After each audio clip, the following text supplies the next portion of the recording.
বঞ্চিত করা হয়েছিল, বারবার প্রতিটা রাস্তায় আমাদেরকে আটক করা হয়েছিল।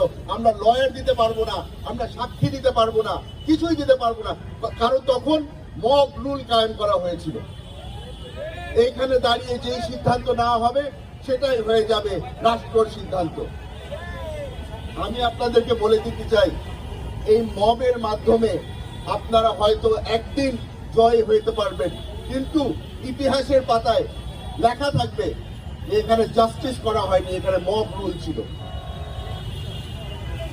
জানি এই কথাগুলো বলছি অনেকেই পছন্দ করবে না, তবে যেহেতু দায়িত্ব দিয়েছেন, রাজনৈতিক একটা দায়িত্ব পেয়েছি, আপনাদেরই শুভাকাঙ্ক্ষী হিসাবে আপনাদের সামনে দাঁড়িয়েছি, এই তিনটা কথাগুলো বলা খুবই জরুরি।